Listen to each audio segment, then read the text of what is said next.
बुलढाणा जिल्ह्याचा इतिहास अतिशय प्राचीन आहे. बुलढाणा जिल्ह्यामध्ये जवळपास 250च्या वर प्राचीन वास्तू आतापर्यंत संशोधनात सापडलेल्या आहेत. यामध्ये प्राचीन मंदिरे, बुद्धविहारे, ऐतिहासिक बारव आदींचा समावेश आहे.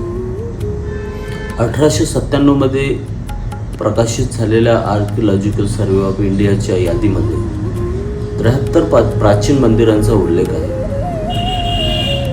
परंतु या सर्वांमध्ये बुलढाणा जिल्ह्यामध्ये असलेलं चांडोळ हे गाव अतिशय वैशिष्ट्यपूर्ण आहे.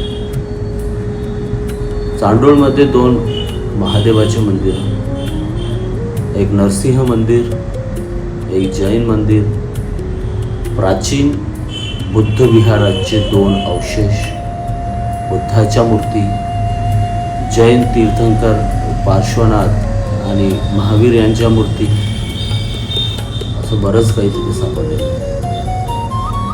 त्यामुळे चांडोळ हे आज एक साधं शहर दिसत असलं तरी चांडोळच्या जमिनीखाली काहीतरी वेगळंच दडलेलं आहे असं इथल्या अवशेषावरून कळते. इथल्या लोककथानुसार चांडोळमध्ये महालक्ष्मी मंदिर ते जोगेश्वरी टेकडीपर्यंत जवळपास 2.5 किलोमीटरची भुयारी गुफा आहे. चला तर मग पाहूया चांडोळच्या भूमीमध्ये दडले काय.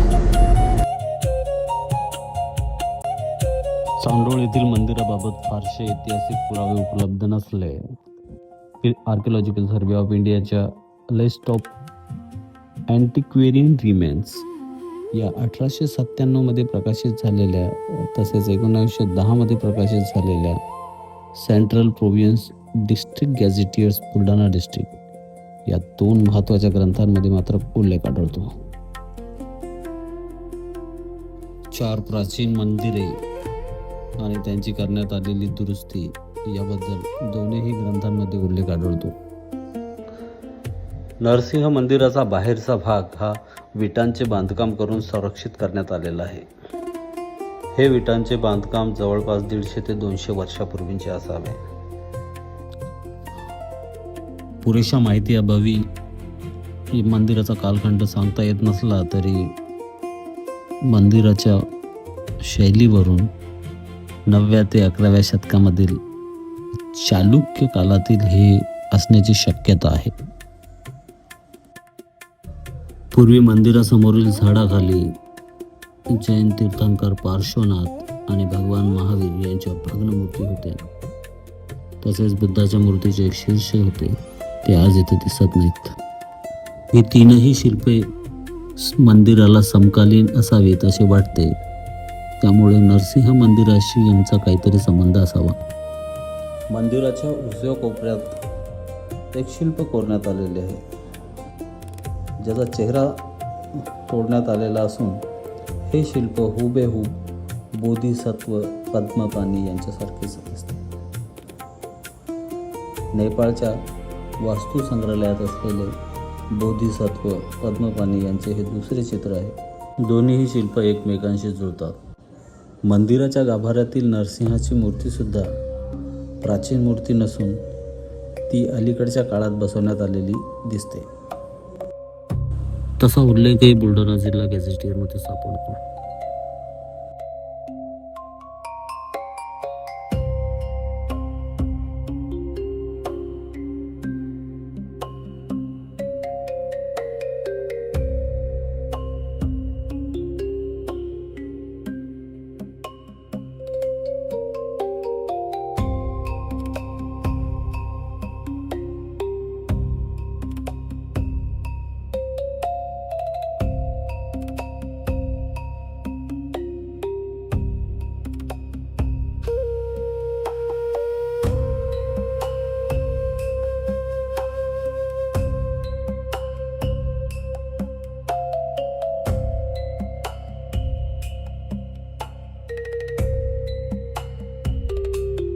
समोर दिसत असलेल्या दगडी आसनावर विटांचे बांधकाम करून बसवण्यात आलेली अलीकडच्या काळातील मूर्ती दिसते. परंतु मूळ नरसिंहाची मूर्ती मात्र इथे दिसत नाही. बौद्ध आणि पाली साहित्यात बरेच वेळा बुद्धांना नरसिंह किंवा शाक्यसिंह अशी विशेषणांनी वर्णन केल्याचे आढळते. ललित विस्तरमध्ये बुद्धांना शाक्यसिंह तसेच बुद्धाच्या उपदेशाला सिंहनाद आणि बुद्धांच्या आसनाला सिंहासन असे उल्लेख आढळतात. सद्धर्म पुंडरीक मध्ये सुद्धा बुद्धांना सिंह, पुरुष सिंह, महान सिंह अशा गौरवपूर्ण उपाधीने संबोधले आहे. सुवर्णप्रभास सुत्त, गंडव्यह सुत्त यामध्येही बुद्धांना मनुष्यातील सिंह असे गौरवपूर्ण विशेषण दिले आहे.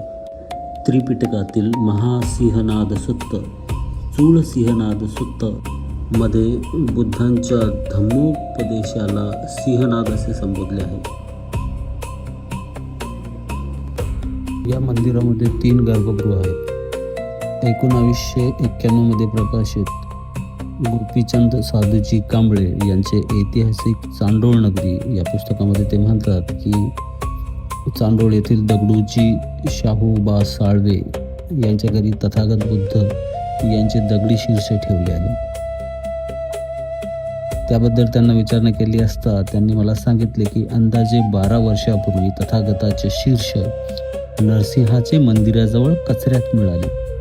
तेव्हा त्यांनी हे शीर्ष स्वतःच्या घरी प्राणापेक्षा जास्त आपुलकीने जपून ठेवले आहे. सदरचे शीर्ष हे चांडोळ येथील बुद्ध विहारामध्ये आजही आपल्याला पाहायला भेटू शकते. 4 वर्षापूर्वीच्या आरजे दीपक वानखडे यांच्या यूट्यूब व्हिडिओमध्ये नरसिंह मंदिराचे चित्रीकरण करताना अजून एक बुद्ध मूर्तीचे शीर्ष दिसत आहे.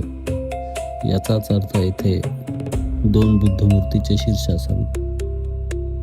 या दोनही बुद्ध मूर्ती नरसिंह मंदिरातील 2 गर्भगृहामध्ये तसेच मुख्य गर्भगृहामध्ये नरसिंह यांची मूर्ती असावी. नरसिंह मंदिर हे प्राचीन बुद्धविहार तर नसेल ना? इथल्या एकूण परिस्थितीवरून तरी तसेच वाटते. बुलढाणा जिल्हा गॅझेटियरमध्ये असे म्हटले आहे की नरसिंह मंदिराच्या समोरच फरसबंदी दिसते. कदाचित इथे दुसरे मंदिर किंवा सभामंडप असावा किंवा हे प्राचीन जैन मंदिर असावे. जैन तीर्थंकर पार्श्वनाथ आणि भगवान महावीर यांच्या मूर्ती या त्या मंदिरातीलच तर नसतील ना? कारण येथे दुसरे जैन मंदिर दिसत नाही.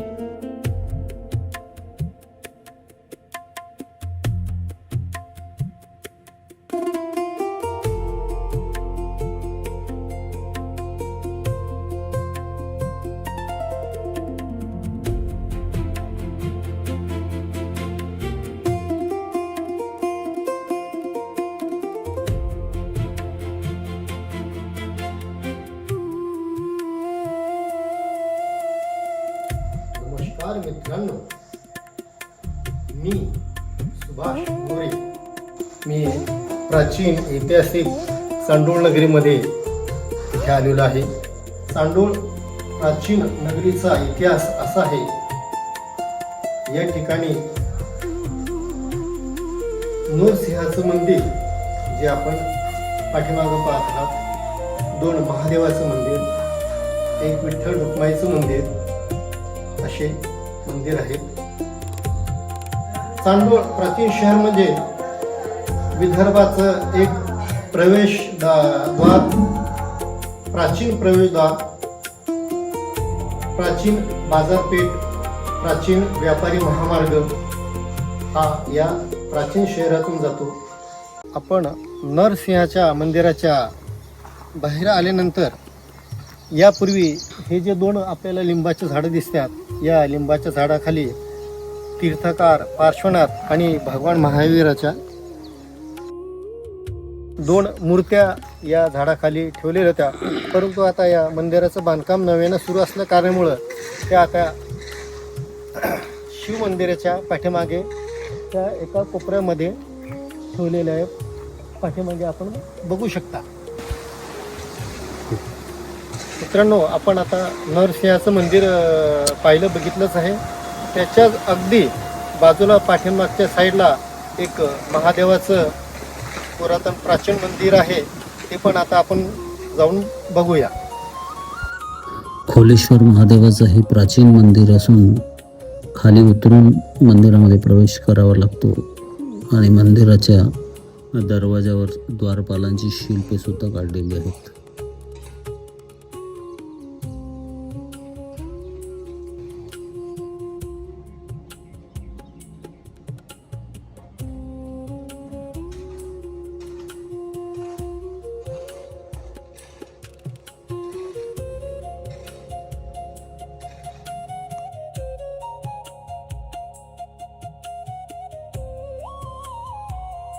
मंदिर परिसरामध्ये प्राचीन 2 बारव सुद्धा होते.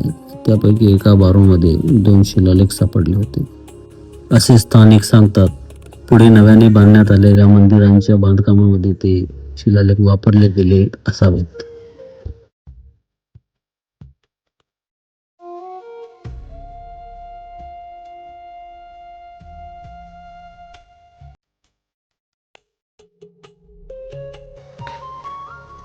त्या प्राचीन 2 बारव समोरील परिसरात होत्या.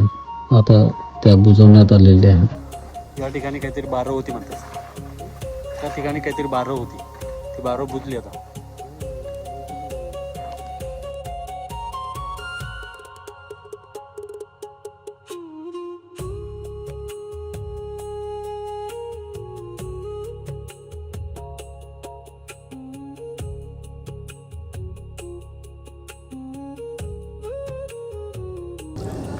खोलेश्वर महादेव मंदिराच्या आवारामध्ये बौद्ध आणि जैन शिल्पे इकडे तिकडे विखुरलेली दिसतात.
आणि यानंतरचं जे ठिकाण आहे राणीचा राजवाडा या चांडोळ नगराच्या या गावामध्ये मध्यस्थानी असलेला एक राणीचा राजवाडा आहे.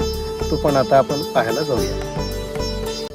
समोर काहीतरी झुडपं दिसत असले तरी पूर्वी इथे एक गडी होती. त्या गडीवर महादेवाचे मंदिर होते. महादेव मंदिराचे जुने फोटो. काही लोक याला राणीचा राजवाडा देखील म्हणतात. पूर्वी येथे चंपावती राणी राहत होती आणि त्याच चंपावती राणीच्या नावावरून चांडोळ हे नाव पडलं असावं असं स्थानिक लोक सांगत असले तरी ते तितकंसं खरं वाटत नाही. भारतात चांडोळ नाव असलेले अनेक गावे आहेत. त्या सगळ्यांचाच वेगवेगळा इतिहास आहे. अजिंठा डोंगर रांगेलाही पूर्वी चांदोर असे म्हटले जायचे आणि म्हणून अजिंठा डोंगर रांगेच्या पायथ्याशी असलेले चांडोळ, पूर्वी चांडोळला हिजड्यांचे चांडोळ देखील म्हटले जायचे. चांडोळमध्ये बौद्ध आणि जैन धर्माचा फार मोठा प्रभाव दिसून येतो. पूर्वी राहत असलेले येथे बौद्ध भिक्षू आणि जैन मुनी सर्व सांसारिक सुखाचा त्याग करून इथे राहत असल्यामुळे त्यांना हिणवण्यासाठी कदाचित हे विशेषण लावण्यात आलेले असावे. दुसरं विशेष म्हणजे चांडोळमधील फड्यांची बाजारपेठ अतिशय प्रसिद्ध होती.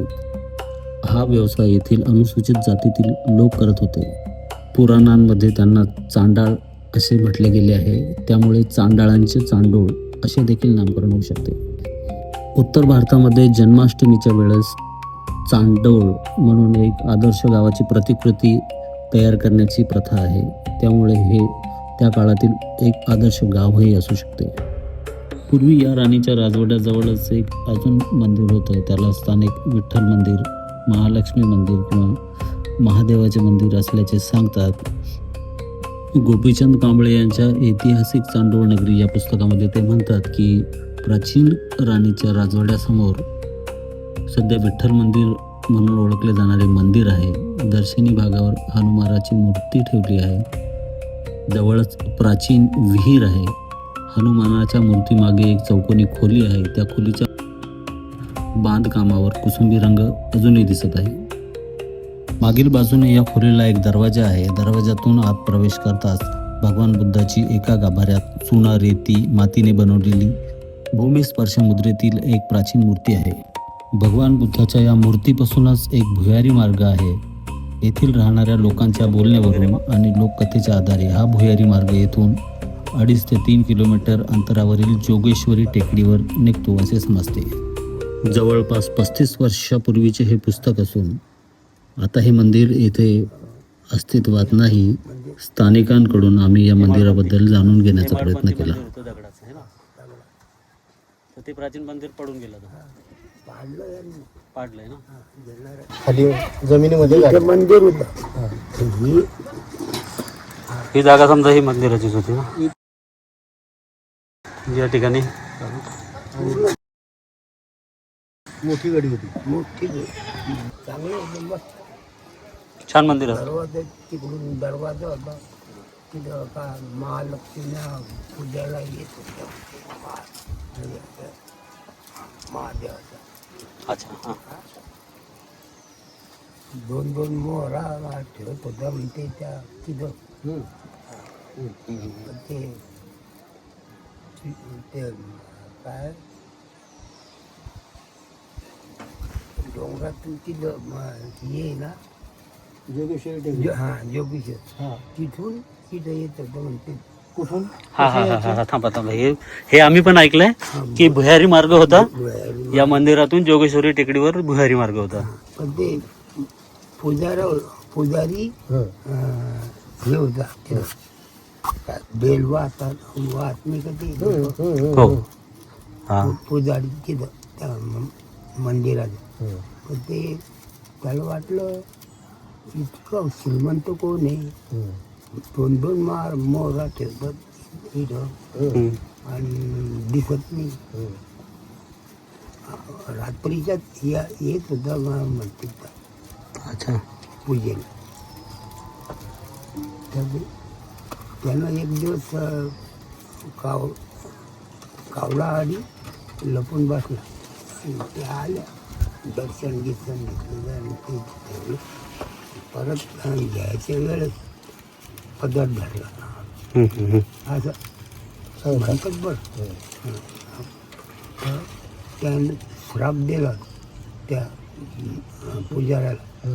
तिथं ते आजपर्यंत वाचत नाही.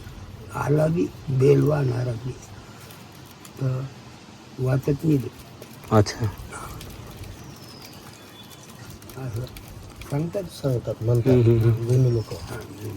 आणि ती टेकडी कुठे मग, जोगेश्वरी टेकडी? लांब आहे, 2-3 मैल, 2-3 किलोमीटर. किलोमीटर. आणि भगवान बुद्धाच्या पण मूर्ती आहेत म्हणतात तिथं.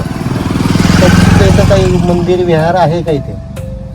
तिथं बौद्धवाड्यात ते सांगतील तुम्हाला. इतर संशोधकाकडून माहिती मिळालेल्या ह्या 2 बुद्धमूर्तीच्या शोधात आम्ही निघालो स्थानिक बुद्धविहाराकडे, जिथे आम्हाला दगडोजी शाहूबा साळवे यांनी जपून ठेवलेली बुद्धमूर्ती जी स्थानिक बुद्धविहारामध्ये ठेवण्यात आली होती ती मिळाली. पुरेशा माहितीअभावी स्थानिकांनी ती विहारात बुद्धमूर्ती जपून तशीच ठेवली होती.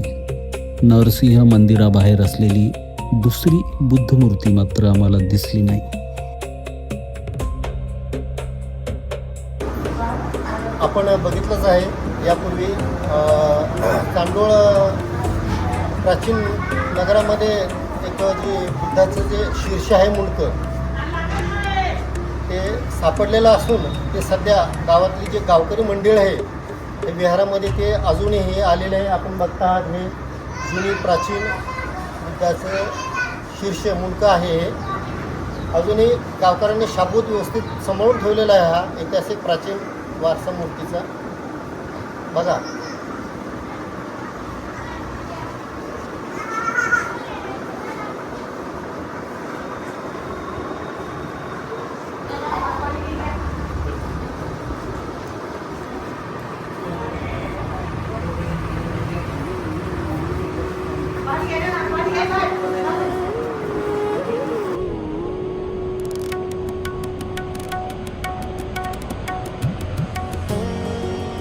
स्थानिक बौद्ध बांधवांचा निरोप घेत आम्ही पुढे निघालो जोगेश्वरी टेकडीकडे. ऐतिहासिक चांडोळ नगरी या पुस्तकामध्ये गोपीचंद कांबळे चांडोळमध्ये 3 प्राचीन बुद्धविहार असल्याचे सांगतात, ज्यापैकी एक चिंचबाग टेकडी सखाराम माळे यांच्या शेतात, दुसरे सुंदर सखाराम काकफळे यांच्या शेतात आणि तिसरे बुद्धविहार हे जोगेश्वरी टेकडीवर. गोपीचंद कांबळे म्हणतात की चांडोळ येथील रहिवासी सुंदर सखाराम काकफळे यांच्या शेतात टेकडीचा परिसरसुद्धा गोलाकार असून काही लोकांनी टेकडीच्या विटा स्वतःच्या घराच्या बांधकामाकरिता उपयोगात आणण्यासाठी खोदून काढलेले आहेत. या टेकडीवरील प्राचीन विटांचे निरीक्षण केले असता त्या विटा 15 inch by 9 inch by 3 inch आणि 18 inch by 1 inch by 3 inch अशा प्रकारच्या मापाच्या असून येथे सुद्धा एक बौद्ध स्तूप असावा असे मला वाटते. पुढे ते म्हणतात की चांडोळ येथील बौद्ध वस्तीला लागूनच्या शेतात श्री सखाराम माळी यांच्या शेतात एक चिंचबाग म्हणून प्रसिद्ध टेकडी आहे. ही टेकडी गोलाकार असून तिथे प्राचीन विटांचे थर दिसतात. येथे सुद्धा एक बौद्ध स्तूपच असावा. पुढे ते म्हणतात की जोगेश्वरी टेकडीवर मला 12 inch by 9 inch by 2.5 inch अशा आकाराच्या प्राचीन विटा बघावयास मिळाल्या. माझ्या मते येथे प्राचीन स्तूप असावा आणि त्याची देखरेख भिक्खूंनी करीत असावी असे मला वाटते. चिंचबाग टेकडी आणि काकफळे यांच्या शेतातील टेकडी या दोनही आता नष्टप्राय झाल्या असून तेथे स्थानिकांनी घराचे बांधकाम केलेले आहे. त्यामुळे आम्ही जोगेश्वरी टेकडीकडे निघालो आहोत. जोगेश्वरी टेकडीवर पाऊल ठेवताच काहीतरी वेगळं झालं होतं. इथली तीव्र हवा, इथलं वातावरण विलक्षण वेगळे वाटतात. टेकडीवर सर्वत्र विटांचे तुकडे विखुरलेले दिसतात. विशेष म्हणजे काही ठिकाणी खोदकाम केल्यास विटांचे थर आढळतात. या विटांचा आकार 12 बाय 9 बाय 3 इंच असा आहे. या विटांचा आकार बघता अशा आकाराच्या विटा प्रामुख्याने प्राचीन आणि मध्ययुगीन काळात मोठ्या वास्तूमध्ये आढळतात.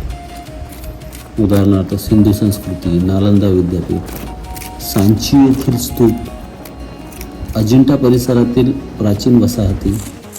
त्यामुळे 12 बाय 9 बाय 3 इंच आकाराच्या विटा एखाद्या महत्त्वाच्या प्राचीन वास्तूचे अवशेष असण्याची शक्यता आहे. नालासोपारा येथील स्तूप सुद्धा अशाच मोठ्या प्रकारच्या विटांनी बनलेला आहे. ऐतिहासिक चांडोळ नगरी म्हणतो आपण, जे ऐतिहासिक हा जो जोगेश्वरीची टेकडी आहे त्या जोगेश्वरी टेकडीवर हा प्राचीन काळात एक सम्राट अशोकाने बांधलेल्या स्तूपापैकी हा एक छोटासा स्तूप होता. आपण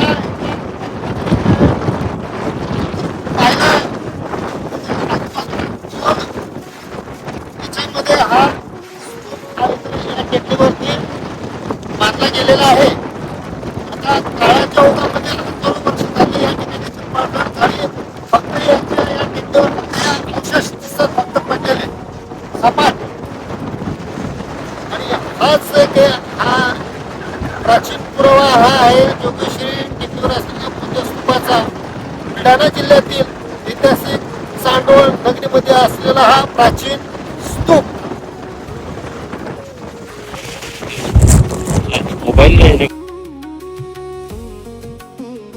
काही संशोधकाच्या मते सोपाराहून परतताना बुद्ध कार्ले, भाजे, पितळकोरा, संभाजीनगर, अजिंठा, चांडोळ, भोन, रामटेक, पवनी मार्गे पुढे रिवाने वाराणसीकडे गेले असावे. हा केवळ तर्क नाही, कारण या सर्व ठिकाणी प्राचीन बौद्ध अवशेष, स्तूप, विहार आणि अशोककालीन स्मारकांचे पुरावे आढळतात.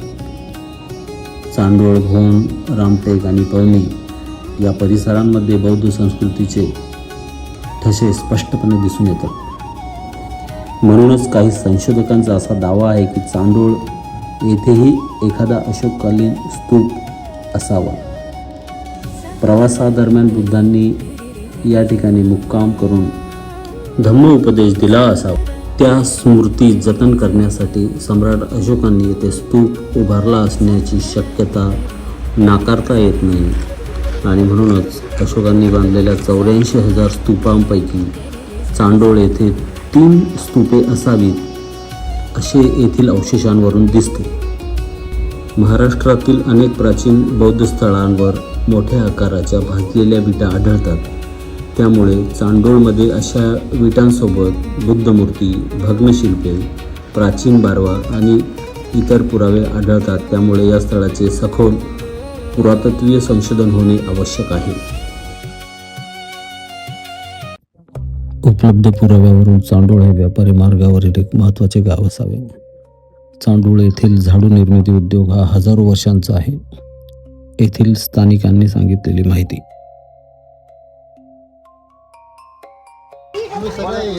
एक धंदा आहे ना आमचा खरंच. मग सारे सगळेच जण एक धंदा करतात.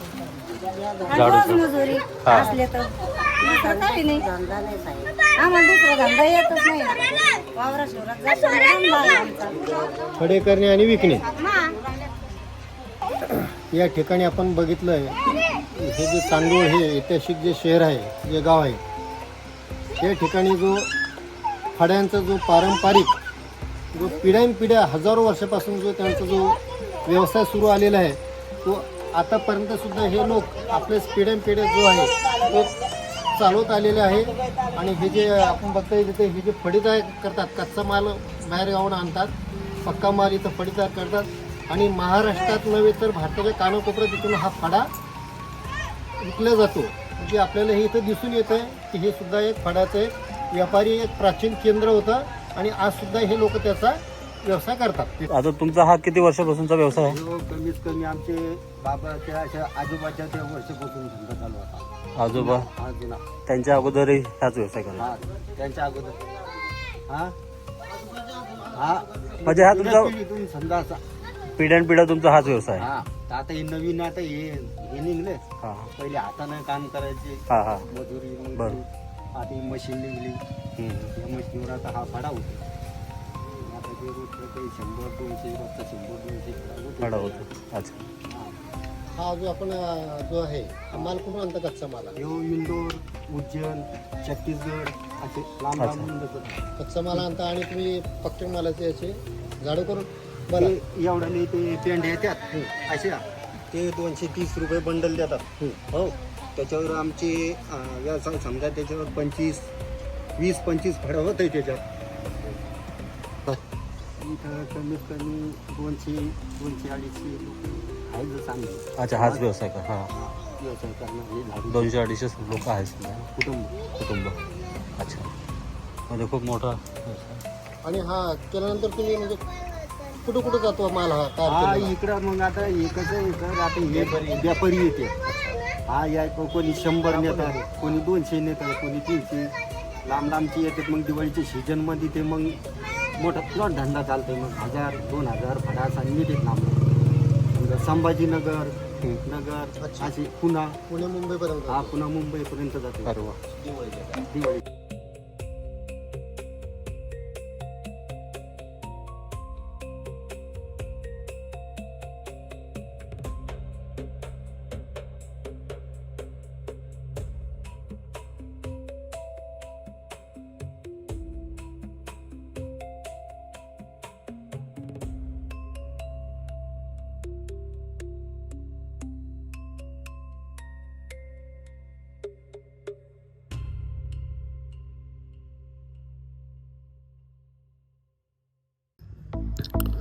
चांडोळवरून धाडकडे जाताना जवळपास 2 किलोमीटरवर सावळी या गावात एक प्राचीन बारव आहे.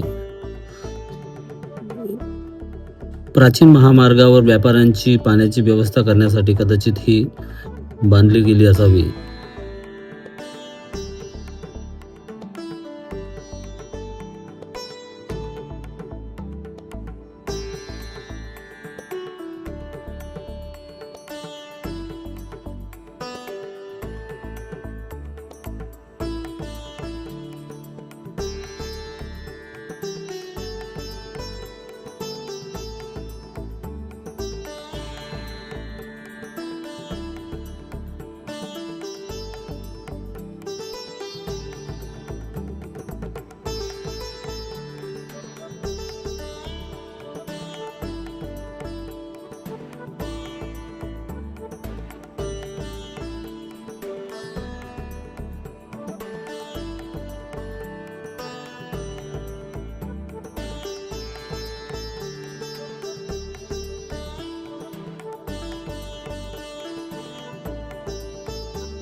मित्रांनो, आपण बघता आहात मी कुठेतरी एखाद्या ठिकाणी असं उभा दिसतोय. मागासारखं बटन पाठीमाग उभा दिसतोय. तर आपण जर का बघितलं तर ही सम्राट अशोकाच्या काळातील एक जुनी ऐतिहासिक विहीर आहे आणि ही फक्त आणि फक्त या चांडोळ पासून आपण धाडकडे येताना सावळी या गावामध्ये ही एक विहीर आहे. ही खूप जुनी अशी ऐतिहासिक विहीर आहे. या विहिरीत आत येण्यासाठी अशा आपण जर बघितलं तर वरून खालपर्यंत आपल्याला 25 अशा ह्या पायऱ्या आहे आणि प्रत्येक 5 पायऱ्या झाल्यानंतर एक ओटा आहे तिथं उभा राहण्याकरता. आणि खाली भिंतीच्या विहिरीच्या साईडला जर आलं तिथं पान, फुले, पशु पक्षी, माणसाच्या अशा इथं बांधकाम केलेल्या इथं आकृत्या असलेल्या इथं विटा दिसतात. वर सुद्धा आपल्याला हे दिसतात विटा, वेगवेगळ्या पशु पक्षी प्राण्यांची विटा दिसतात. पण ते काळाच्या ओघामध्ये ते आता पूर्ण खराब झालेले आहेत, फुटलेले आहेत ते. अशी ही प्राचीन विहीर जी आहे आपल्याला सावळी या गावामध्ये दिसून येते.